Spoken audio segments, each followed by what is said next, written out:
Olá, boa noite a todos vocês. Boa noite a quem estiver no Instagram, no YouTube, boa noite para quem estiver no ao vivo. Hoje é um dia muito legal, quer dizer, todo dia é muito legal, porque sempre é um presente de Deus, mas hoje a gente vai iniciar um livro muito importante, que é, obviamente, você já ouviu falar, você já pode ter lido, já pode ter estudado, já pode ter tantas coisas, né? Então, hoje a nossa leitura é em Isaías. Então, algumas coisas legais, assim, né, pra gente falar um pouquinho sobre Isaías, né. Espera aí rapidinho. Então, umas coisinhas legais, assim, pra gente poder falar sobre Isaías, eh, umas curiosidades mesmo, assim, né, mas para que a gente fale que é, obviamente, que vocês já ouviram, que é um dos livros mais ricos, mais cheios de profecias e mensagens também, né. De esperança e de julgamento também, é escrito pelo profeta Isaías, né. É um profeta super respeitado, absolutamente respeitado.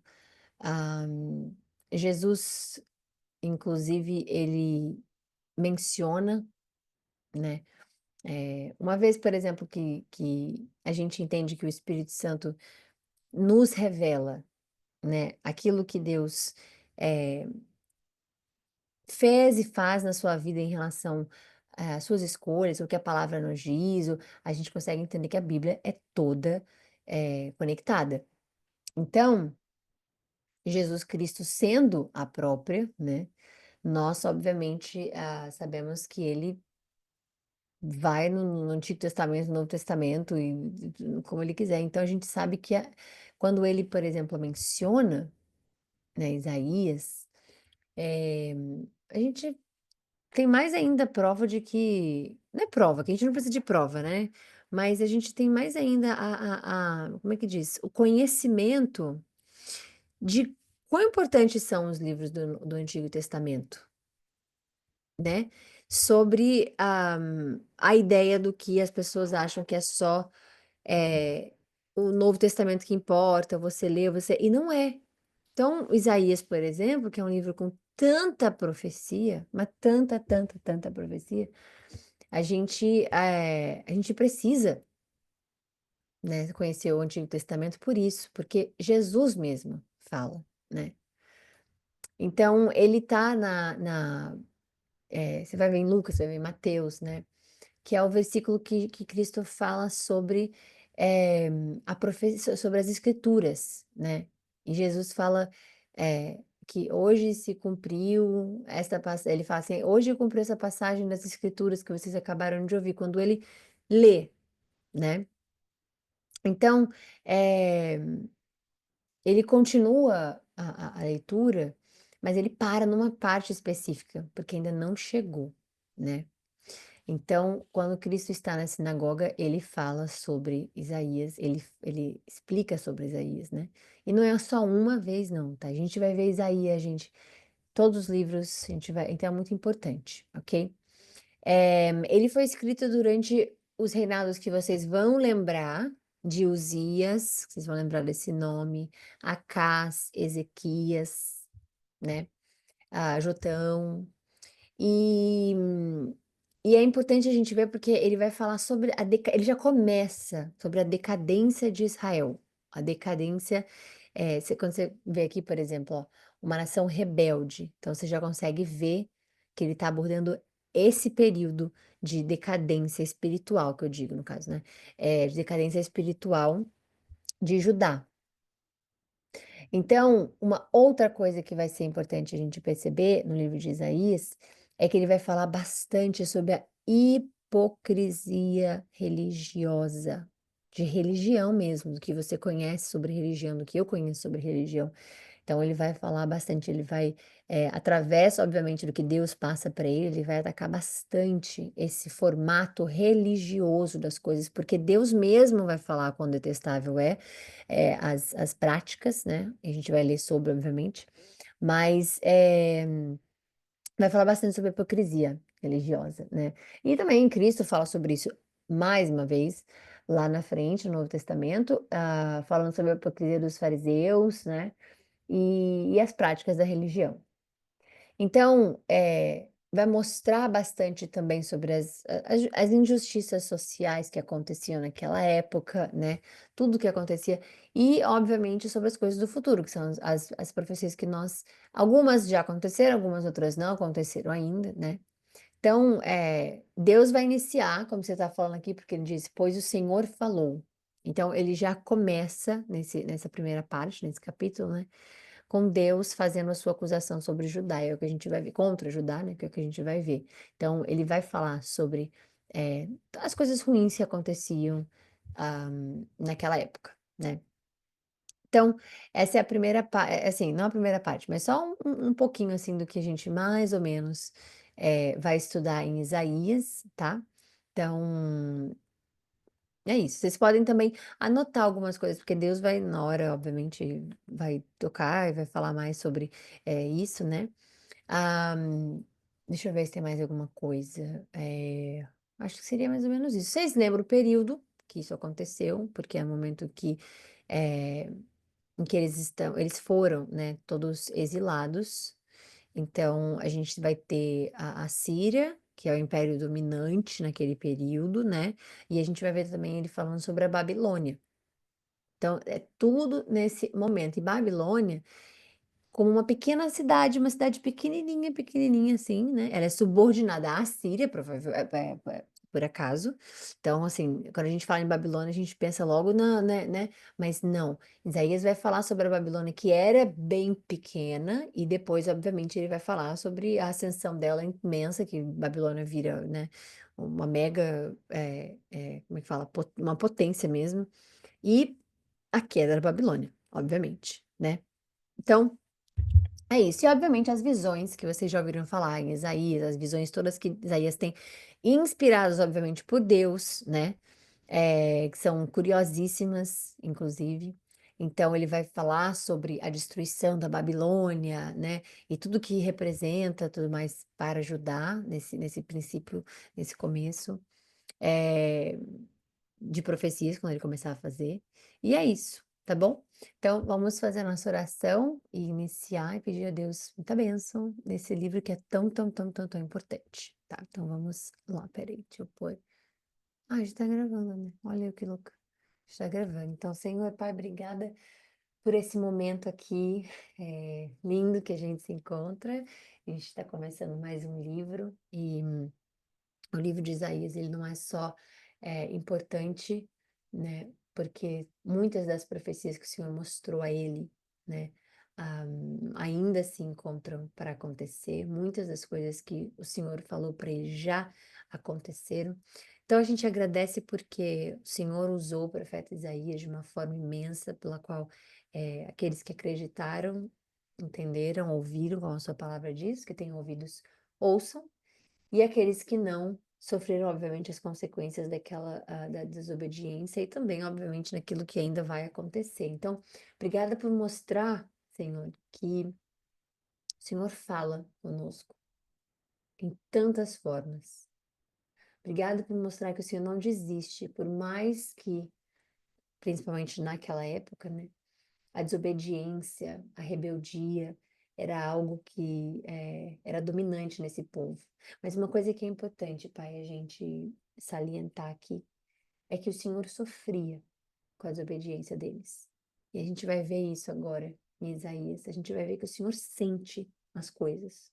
O Senhor tem sentimentos, o Senhor, como um pai, tem sentimentos como quando nós desobedecemos ou quando nós pegamos outros lugares, outros caminhos na vida, quando a gente tenta fazer por nós mesmos, né? E o Senhor nada mais é do que um pai misericordioso, cheio de amor, cheio, cheio, cheio de amor, que já tem os planos preparados para cada um de nós, que nos mostra a oportunidade boa, a oportunidade ruim para sair de um lugar, fechar um ciclo, né? E tudo aquilo, a palavra diz que nós temos que dar graças. Então, obrigada. Obrigada de toda a minha vida, meu coração, em nome de todos que escutam nesse momento, por essa live, por essas leituras, por por esse dom do Espírito Santo em eliminar dos nossos olhos essas vendas que deixam a gente cegos em relação à religião, a doutrinas, a coisas que nos afastam do Senhor. E que o Senhor nos abençoe nessa live para esse entendimento. Que o Senhor nos mostre, Pai, aquilo que é necessário para o nosso crescimento espiritual. Então, ela é consagrada a Ti, essa live, a gente pede a proteção divina, que obviamente que a palavra inteira, ela é muito forte né, e muito importante para nós, mas existem alguns livros que quanto mais você estuda, quanto mais você está próximo de Deus, quanto mais você vê o seu poder, o seu tamanho, Senhor, né? eh, mais o diabo fica irritado, né? Quanto mais a gente é liberto pela palavra, é verdade que é Cristo, quanto mais nós sabemos, quanto mais nós estudamos, pior ele fica, porque ele gosta de ver as pessoas perdidas, para que ele possa tomar rédea e destruir a vida daqueles que não escutam a Ti. Então, que nesse livro a gente possa ter muitas revelações, Pai, que a gente possa ter uma comunhão muito mais próxima a Ti. E a gente agradece por essa bênção de sermos escolhidos e de estarmos iniciando esse caminho. Cristo, essa live é consagrada a Ti. Bom, então vamos lá. Então ele começa falando, visão que Isaías, filho de Amós, que é uma coisa que Deus faz bastante. Ele mostra visões, Isaías tem sua forma de comunicação com Deus, e aqui é uma visão que ele teve, ok? Durante os reinados de Uzias, Jotão, Acás, Ezequias e reis de Judá. Então, esse é o período. Então, ele está ali, é uma visão a respeito de Judá e Jerusalém, que nós sabemos que é lá do norte e sul, né? Então, vamos lá. Ouçam, ó céus, escute, ó terra, pois o Senhor falou. Criei filhos e os fiz crescer, mas eles se revoltaram contra mim. O boi reconhece o seu dono e o jumento conhece a manjedoura do seu proprietário, mas Israel não conhece o meu povo, não compreende. Ah, nação pecadora, povo carregado de iniquidade, raça de malfeitores, filhos dados à corrupção. Abandonaram o Senhor, desprezaram o Santo de Israel e lhe deram as costas. Por que haveriam de continuar a ser castigados? Por que insistem na revolta? Toda a cabeça está ferida, todo o coração está sofrendo. Da sola do pé ao alto da cabeça não há nada são, somente machucados, vergões e feridas abertas, que não foram limpas, nem enfaixadas, nem amolecidas com azeite. A terra de vocês está devastada. As suas cidades foram destruídas pelo fogo, seus campos foram tomados por estrangeiros diante de vocês e devastados como a ruína que eles costumam causar. Só restou a filha de Sião, como uma tenda em uma vinha, como abrigo em uma plantação de pepinos, como uma cidade sitiada. Se o Senhor dos Exércitos não nos tivesse deixado alguns sobreviventes, já estaríamos como Sodoma e semelhante a Gomorra. Ouçam a palavra do Senhor, governantes de Sodoma. Escutem a instrução do nosso Deus, povo de Gomorra. Para que me oferecerem tantos sacrifícios? Pergunta o Senhor. Aqui é onde a gente vai começar a ver a parte religiosa, que nós vamos ver essa aversão às doutrinas, aos rituais, porque Deus fala: para que me oferecem tantos sacrifícios? Perguntou o Senhor. E aí, se você só lesse esse versículo, você diria: para purificação, para limpeza, né, do pecado, para gratidão, para tudo que Deus já tinha afirmado, que são leis levíticas, né? para que eles tivessem um relacionamento com Deus e se limpassem e, né, fizessem a boa, como é que eu digo, ação de graça e tudo mais, né. No nosso caso, nós temos a nossa oração como sacrifício, né, um sacrifício que nós fazemos. A oração é como nós é como as nossas orações seriam como aqueles incensos que eram queimados e sobem a Deus com um aroma agradável, né. A diferença é que nós temos o Espírito Santo, obviamente, mas que a nossa mensagem é levada a ele, né. Então, Deus fala para ele: "Para que vocês me oferecem tanto sacrifício? Eu tô farto de holocaustos", ou seja, sacrifícios totalmente queimados, de carneiros e de gordura de novilhos gordos. Isso aqui tudo era o que Deus tinha mandado eles fazerem. Você fala: "Ué, mas Deus tá mudando, tá? Deus mudou então? Deus tá" não, a conexão que um sacrifício, que eles tinham sacrifício também, a conexão, a importância, o porquê, o relacionamento, não tá tendo mais motivo, não tá tendo mais a intenção correta, não tá tendo mais o coração dele, eles estão fazendo somente por regras. Então isso nos mostra que Deus, quando ele fala: "Estou farto", a gente aprende, gente, que Deus ele tem emoções, tem sentimentos. Imagina Deus tá farto de alguma coisa. Eu fico farta de algo, você fica farto de algo, mas Deus também sente. O Espírito Santo se entristece. A palavra diz, a gente tem plena convicção e certeza de que Deus sente. Então ele diz: "Eu estou farto desses rituais todos que vocês fazem, esses sacrifícios todos que vocês fazem com carneiro e gordura de novilhos gordos", que era a melhor parte do sacrifício, né, para Deus. Aí ele fala: "Não tenho nenhum prazer no sangue de novilhos, de cordeiros e de bodes. Quando vocês veem a minha presença" desculpa, "quando vocês veem a minha presença, quem pediu que pusessem os pés nos meus átrios? Parem de trazer ofertas inúteis." Então, veja bem, não adianta só a gente pensar que ir na igreja,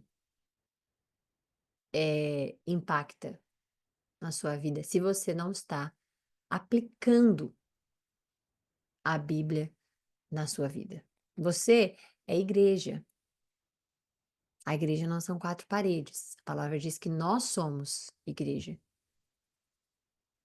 É isso que a palavra diz, nós somos os membros da igreja, do corpo da igreja. Cristo a cabeça. Nós sabemos que nós somos vistos como igreja. Então Deus está falando, para quem vocês vêm aqui na minha presença, quem pediu que vocês pisassem nos meus átrios? Onde ele está?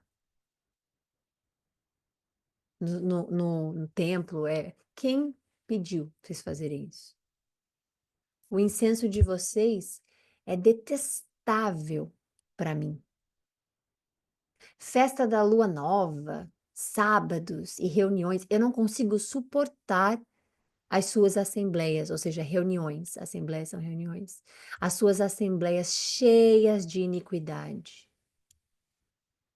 Eu odeio as suas festas da lua nova e as suas festas fixas. Aí você fala, mas tá, não foi ele quem criou? Para ter um relacionamento com ele, não para virar regras e doutrinas. Então, tudo que Deus queria com eles era um relacionamento. Por quê, Thay? Porque eles continuam fazendo aí. Eles continuam fazendo o sacrifício, eles continuam fazendo as festas fixas que Deus mandava, eles continuam fazendo os incensos, eles continuam. E Deus está falando: odeio as suas festas da lua nova, as suas festas fixas. Aí ele fala: tornaram-se um fardo para mim, não as suporto mais. Então aqui tem uma quebra de um relacionamento com Deus, porque essa hora de comunhão que eles tinham, Deus não suporta mais. É o que ele está dizendo, não as suporto mais. Então isso dá um susto, porque a gente pensa: "Gente, mas foi ele que mandou fazer, foi ele que falou", mas a gente às vezes esquece de ver o porquê ele pediu essas coisas, para que se tivesse um relacionamento com ele, de obediência, de amor, de reverência, de perdão, de limpeza, de purificação. Eram rituais, eram, para com Deus, mas eles são rebeldes. Eles viraram as costas de Deus a Deus, então tudo que eles estão fazendo ali são repetições de rituais que são insuportáveis para Deus. Então por que que é importante você, quando você quer ir numa igreja, quando você fez parte de alguma igreja na qual só tinha ritual? Levanta, você senta, você entende, você vai, aí repete isso, repete aquilo, aí você, eh, né, pega às vezes algum papel e você lê alguma coisa, ou então às vezes, né, em cima do púlpito, né, do altar ali tem alguma coisa e repete, aí você quantas vezes? E eu falo num lugar de fala super apropriado, porque eu já tive em lugares e não é só, gente, isso não é só de religião para religião não, tá?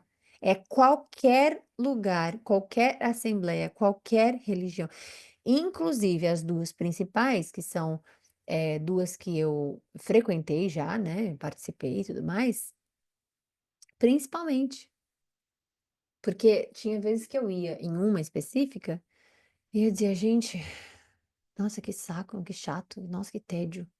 E tinha uma pessoa falando lá na frente, tinha uma pessoa, né, lendo o negócio, mas era tão tedioso. Pra mim, tinha vezes que eu queria dormir, tinha vezes que eu dizia: "Ai, a gente vai", aí eu fui perguntar uma vez pra alguém da própria religião, por que que eu queria dormir.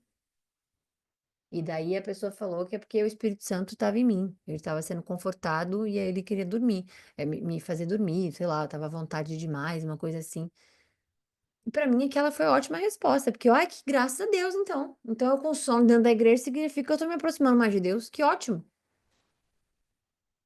E eu não estava, porque hoje eu consigo entender que não estava me aproximando de Deus, eu estava com sono mesmo. E não é a mesma coisa, tipo, você está orando e aí você dorme, é diferente. Aí você pode falar que o seu conforto, que Deus te, né, conforta e tudo mais, mas eu não estava dormindo em leveza de paz, eu estava dormindo de tédio, de cansaço, e não estava nada mudando o meu relacionamento com Deus.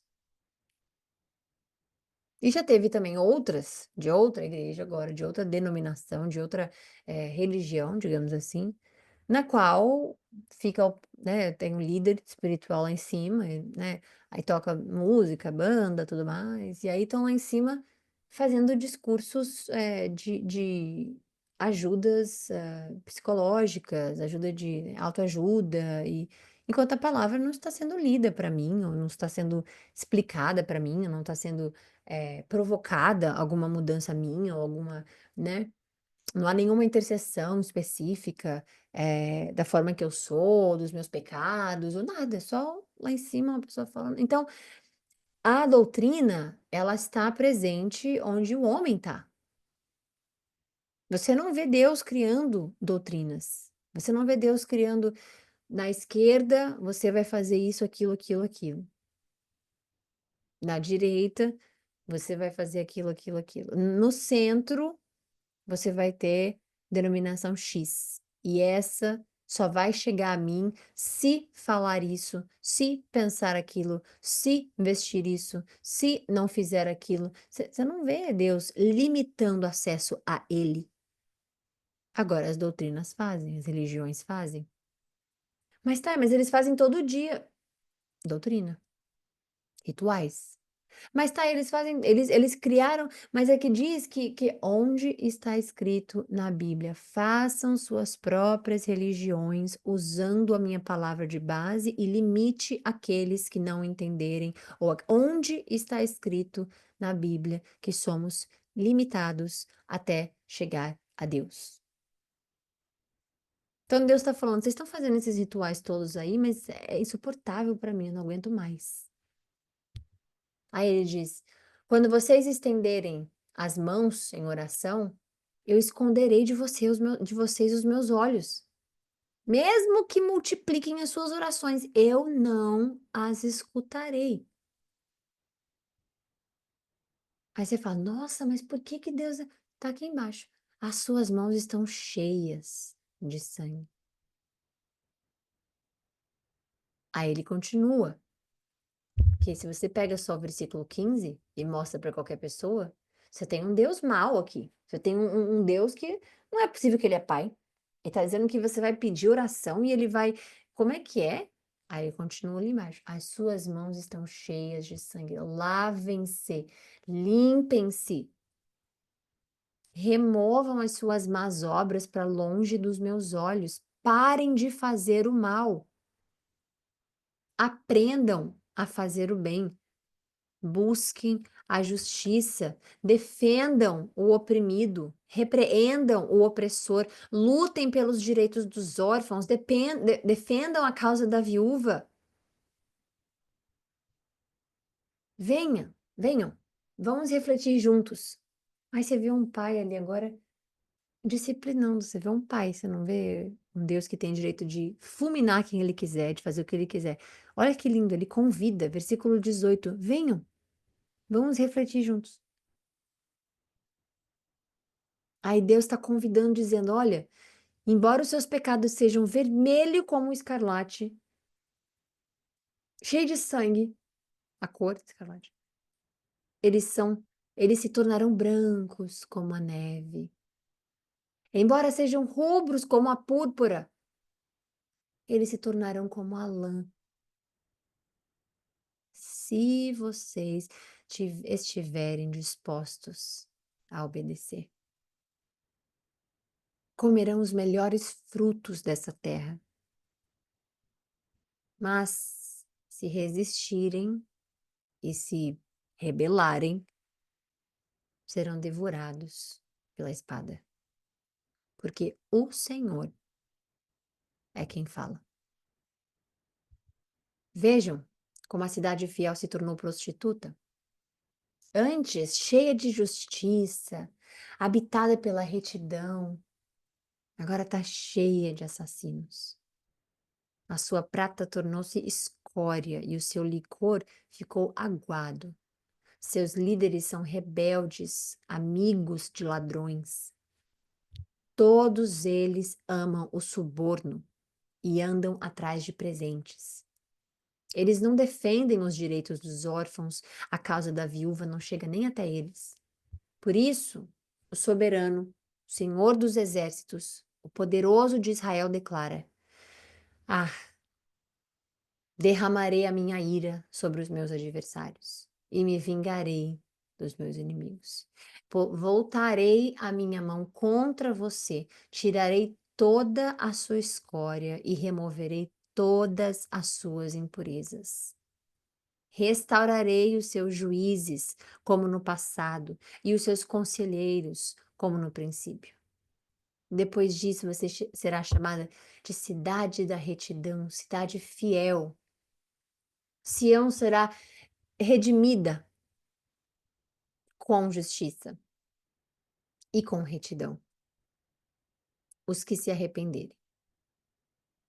Mas os rebeldes, os pecadores, serão destruídos, e os que abandonam o Senhor perecerão. Vocês conseguem entender o conceito de céu e inferno?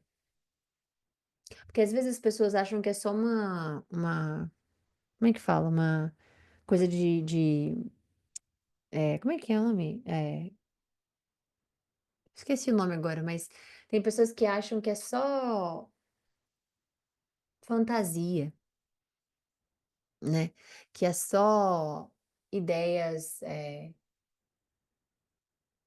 tipo aquelas eu esqueci o nome agora, eu estava tentando lembrar o nome, mas tem pessoas que acham que são como folclore, né. Então, o que Deus mostra aqui é que não, porque o conceito de céu, de inferno, ele tem por uma simples razão, com ele, pecador não se mistura. Então, quando alguém perguntar a você: "Você acredita em céu e inferno?", a primeira coisa que você tem que pensar é: será que Deus se mistura com os trabalhos do diabo? Será que Deus teria, né, no céu, junto com ele, todo mundo? Porque existem religiões, e eu conheço amigos, inclusive, que pensam que Deus vai perdoar todo mundo no final só, e todo mundo vai viver feliz para sempre lá em cima, e tá tudo certo, mas aqueles que cometeram pecados horrorosos, aqueles que se viraram contra Deus, aqueles que, né, o que a palavra diz, de cada um especificamente, eles acreditam que sim, que Deus vai perdoar, porque Deus é amor. Então, tudo que você está vivendo aqui agora, não importa se você pedir perdão ou não. Eles acreditam que todo mundo vai ser perdoado, porque Deus é esse Deus maravilhoso e bom e tá tudo certo. Então, quando você vê versículo 27, versículo 28, você começa a falar que você começa a pensar, mas os rebeldes, os pecadores serão destruídos e os que abandonam o Senhor perecerão. Você fala: mas se Deus vai perdoar todo mundo, por que que vão perecer? Eu não entendi. Então, gente, o conceito de céu e inferno, ele existe. E a forma mais simples, não precisa de muita coisa, mais simples para entender isso é que Deus não vai habitar com pecado, porque ele não habitou em Cristo como Deus em Filho, com pecado. Ele ficou naquela cruz, cheio de pecado, clamou por Deus e Deus não respondeu. Então, uma coisa que é muito importante a gente ver é que não é história de ciência, história de desenho em quadrinho, não é tudo aquilo que nós temos de mitologia grega, não é não. Deus não se mistura. Ele nunca se misturou e nunca se misturará. Até o próprio povo dele, ele está aqui dizendo: senão vocês vão perecer. Então não pode a gente imaginar que não existe o céu e o inferno, que é só uma história para a gente. Não existe esse pensamento. Porque aqueles que declinaram, aqueles que rejeitaram, aqueles que só viveram no pecado, aqueles que não quiseram o perdão, porque Deus fala ali, se vocês estiverem dispostos. Então, aqueles que não foram dispostos a conhecer Ele, não foram dispostos a querer Ele, aqueles que não foram dispostos, não têm lugar no céu. E ele continua: vocês se envergonharão dos carvalhos sagrados que tanto apreciam. Ficarão envergonhados com os jardins sagrados que escolheram. Vocês serão como o carvalho cujas folhas caem, como um jardim sem água. O poderoso se tornará como estopa, e a sua obra como fagulha. Ambos serão queimados juntos, sem que ninguém apague o fogo. Então, o monte do Senhor. Foi isso que Isaías, filho de Amós, viu a respeito de Judá e de Jerusalém. Nos dias que virão, o monte do templo do Senhor será estabelecido como principal. Será elevado acima das colinas e todas as nações correrão para ele. Muitas virão dizendo: venham, subamos ao monte do Senhor, ao templo de Deus, do Deus de Jacó. Ele nos ensinará os seus caminhos, para que andemos em suas verdades. Pois a lei virá de Sião e a palavra do Senhor de Jerusalém. Então, entre os povos, julgará entre os povos e resolverá contendas entre as muitas nações. Das suas espadas, elas farão enxadas, e das suas lanças, foices. Nenhuma nação erguerá a espada contra outra, desculpa, nem aprenderão mais a guerra. Venham, ó descendência de Jacó, andemos na luz do Senhor. Então, essa parte é uma profecia que Isaías, né, está profetizando, é um tempo que o monte, né, é a casa do Senhor, e ele vai ser exaltado acima de todos os outros montes, né? As nações todas vão a Jerusalém buscar o caminho de Deus, ou seja, de lá, né, que eles vão entender. E nessa parte que ele fala de Sião sairá, ele vai ler, a gente vai falar sobre isso. Então, quando ele fala sobre estar vindo, vão vir para, né? Ele está mostrando ali que a glória vai ser totalmente do reino de Deus. Então, vai ser um tempo de paz, porque ele fala que não vai ter guerra uma contra a outra, não vai ter, né? E ele continua, o dia do Senhor, que é bem importante a gente falar sobre essa parte do dia do Senhor. Então, aqui agora, vamos lá. Ahn, certamente abandonaste o teu povo, os descendentes de Jacó, porque eles se encheram de superstições do Oriente, praticam adivinhações, como os filisteus, e fazem acordos com estrangeiros. A sua terra está cheia de prata e de ouro, e não há fim para os seus tesouros. A sua terra está cheia de cavalos, as suas carruagens não têm fim. Essa parte aqui eu sinto que ela é muito, ela é suficiente, como é que diz? Explicatória, não sei como é que seria a palavra, mas eh, ela se explica por si só, seria mais ou menos o que eu queria explicar. Então, as superstições, quando ele fala, isso vale para que, no que a gente entende mesmo, de superstição. Práticas de adivinhações, igual a gente entende mesmo. E aqui, obviamente, eles sendo levados a fazerem tudo isso por conta de estrangeiros ou outros tipos de cultura, os filisteus, outros povos e suas próprias leis e regras, e o Oriente, o lugar especificamente, geograficamente que eles estão. Então, aqui não tem a ver, não, tá, mas a superstição do Oriente que ele está dizendo, né? Não. Isso aqui pode ser absolutamente onde você está agora, isso aqui pode ser o povo que você está perto agora, isso aqui pode ser a nação que você estiver agora. Então, não adotar as superstições, adivinhações, tudo que era feito. A sua terra está cheia de prata e ouro, ou seja, é uma terra bastante, como é que diz? Cheia de abundância. A sua terra está cheia de cavalos, suas carruagens não têm fim. A sua terra está cheia de ídolos. O que que é ídolo? Tudo aquilo que fica entre você e Deus. Qualquer coisa. Algumas religiões ensinam que tem a ver só com famosos, artistas, cantores, cantoras. Né? Não. Tudo o que está entre você e o relacionamento de Deus, e o seu relacionamento com Deus, vira idolatria.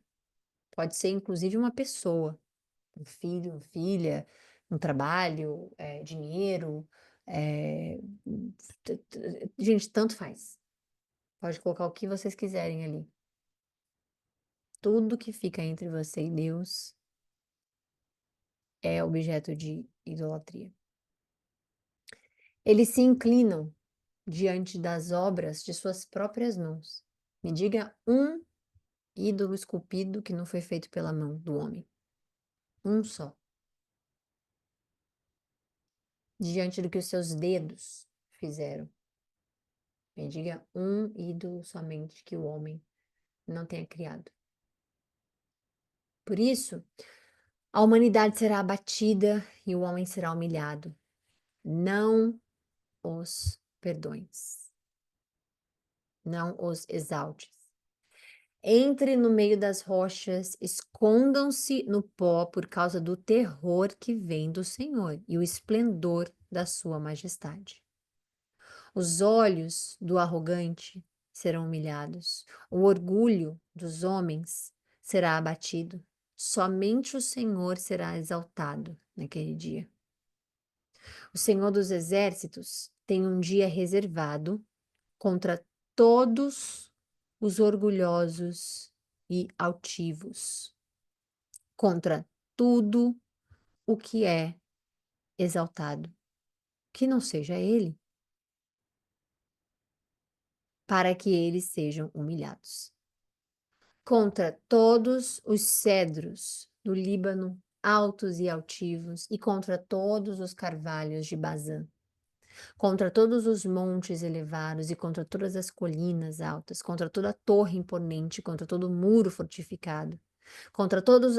Quando ele fala das colinas altas, montes elevados, é porque a maioria dos deuses, a maioria naquela época principalmente, eles faziam adorações a esses outros deuses e etc, etc, em lugares muito altos, colocando eles em pedestais, colocando eles acima, né, do olhar humano, em montanhas e colinas, e como se eles estivessem num lugar de altitude, como é que diz, e sendo, né, digamos, altivos e altos. Por isso que ele fala aqui, tudo alto, altivo, os montes, colinas, torre imponente, ou seja, alta, grande, porque quando você eleva aquela idolatria ou aquele momento de, como é que fala? De louvar ou de adorar a outros deuses, a outras crenças, acontece. Então, aqui o que ele está dizendo é tudo isso, esses lugares altos e carvalhos, de não sei o quê, e montes e colinas, imponentes e fortificados, tudo aquilo que chama mais atenção do que próprio Deus, do que a própria presença dele, quando ela é colocada diante dessa concorrência, digamos assim, né?